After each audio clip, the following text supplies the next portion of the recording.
Manufacturing factory सब बंद रही, और वर्कर को जो काम पे आना है वो भी नहीं, 1-2 दिन तक आ सके, कारण के यहाँ जी। तक बॉडी तक पूरा गले तक पानी को पास करके आपको आना पड़ता था। ये पूरी सूरत में बरसात थी, और बरसात ऐसी वैसी नहीं है।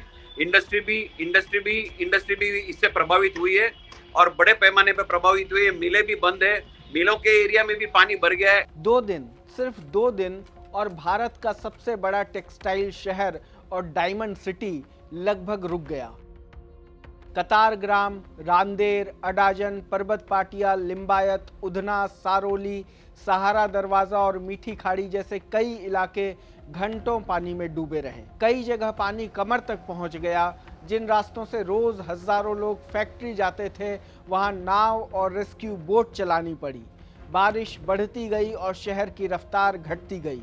दैनिक भास्कर के मुताबिक प्रशासन को 2100 से ज्यादा लोगों को सुरक्षित स्थानों पर पहुंचाना पड़ा। पुलिस, सूरत महानगर पालिका, फायर ब्रिगेड, एसडीआरएफ और एनडीआरएफ की टीमें लगातार राहत और बचाव कार्य में जुटी रहीं। कई जगह बिजली बंद करनी पड़ी ताकि करंट लगने की घटनाएं न हों। इसके बावजूद करंट लगने, बिजली गिरने और दूसरे हादसों में अब तक 11 लोगों की जान जा चुकी है।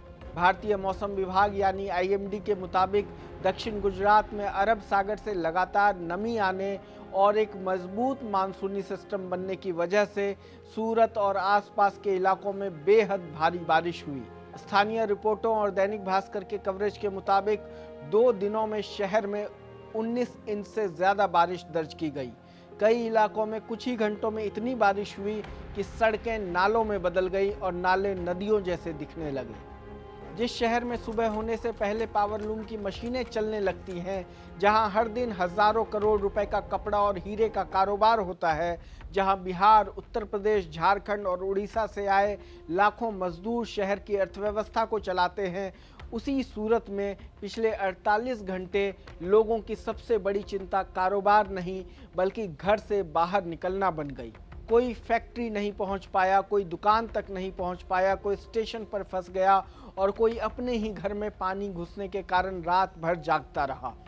सबसे ज्यादा मुश्किल उन लोगों को हुई जिनकी जिंदगी रोज कमाने और रोज खाने पर टिकी है। सूरत की टेक्सटाइल इंडस्ट्री में लाखों प्रवासी मजदूर काम करते हैं। इनमें बड़ी संख्या बिहार और उत्तर प्रदेश के लोगों की है। रोज सुबह तय समय पर फैक्ट्री पहुंचना इनके लिए ज़रूरी होता है, लेकिन इस बार कई मजदूर कमरे से बाहर ही नहीं निकल पाए। वहीं कई इंडस्ट्रीज में भी पानी भर गया। सूरत की इस बाढ़ में सबसे ज़्यादा झटका सूरत की पहचान माने जाने वाले टेक्सटाइल और डायमंड कारोबार को लगा है।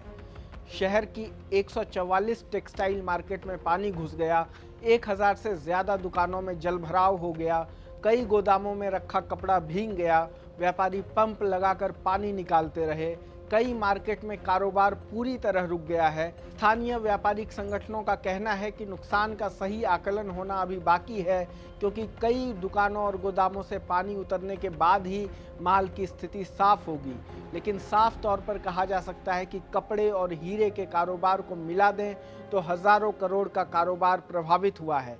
सुने सूरत के व्यापारिक संगठन से जुड़े लोगों ने लोकमत हिंदी से बातचीत में नुकसान के बारे में क्या कहा। ये 2 दिन से पूरा कारोबार ठप है।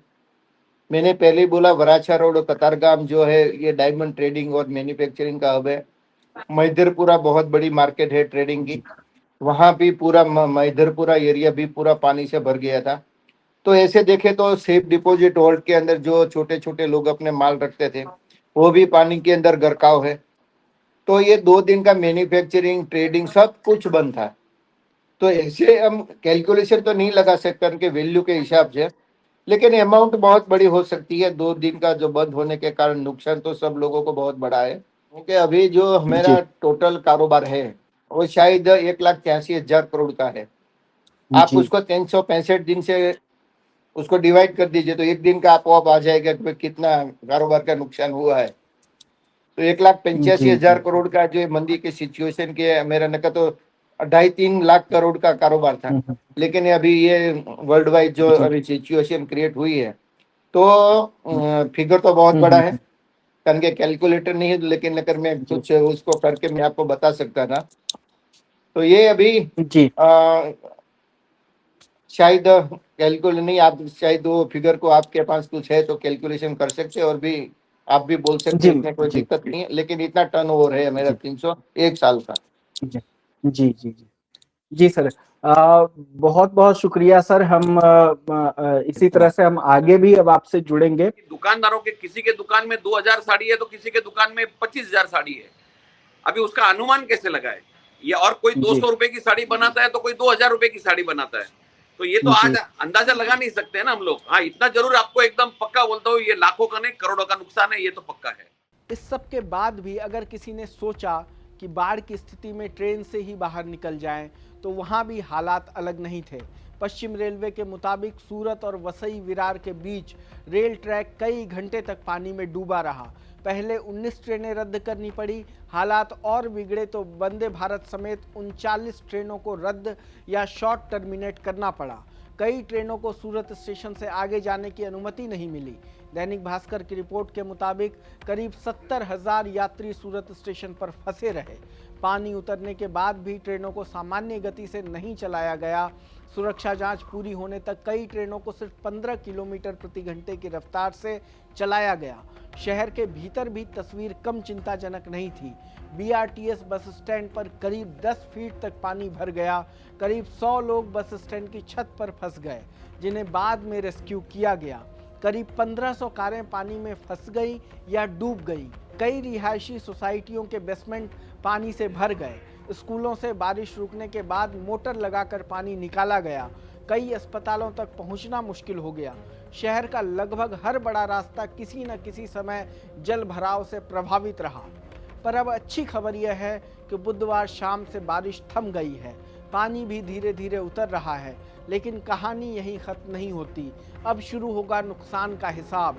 कितनी दुकानें दोबारा खुलेंगी, कितना कपड़ा खराब हुआ, कितनी फैक्ट्रियां सामान्य होने में कितना समय लेंगी, कितने मजदूरों की 2 दिन की मजदूरी चली गई, कितने वाहन मरम्मत के लिए जाएंगे। इन सवालों के जवाब आने वाले दिनों में सामने आएंगे। लेकिन इस पूरे घटनाक्रम ने एक बड़ा सवाल जरूर छोड़ दिया है। सूरत को देश के सबसे साफ शहरों में गिना जाता है। 1994 के प्लेग के बाद इस शहर ने सफाई व्यवस्था का एक मॉडल पेश किया था। लेकिन बदलती जलवायु अब सिर्फ सफाई नहीं बल्कि बारिश झेलने की क्षमता की भी परीक्षा ले रही है।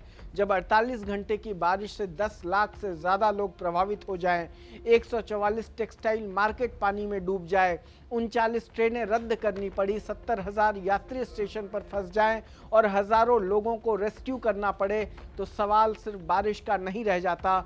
सवाल यह भी बन जाता है कि क्या सूरत का मौजूदा स्ट्रॉम वाटर ड्रेनेज सिस्टम, उसकी टाउन प्लानिंग और तेजी से बढ़ते शहरी विस्तार के हिसाब से अब अपग्रेड करने का समय आ गया है। क्योंकि बारिश हर साल आएगी, लेकिन क्या हर साल भारत का सबसे बड़ा टेक्सटाइल शहर इसी तरह ठहरता रहेगा? यही सबसे बड़ा सवाल है। लोकमत हिंदी के इस रिपोर्ट में इतना ही। देश दुनिया की तमाम खबरों को देखने के लिए जुड़े रहें हमारे साथ। धन्यवाद।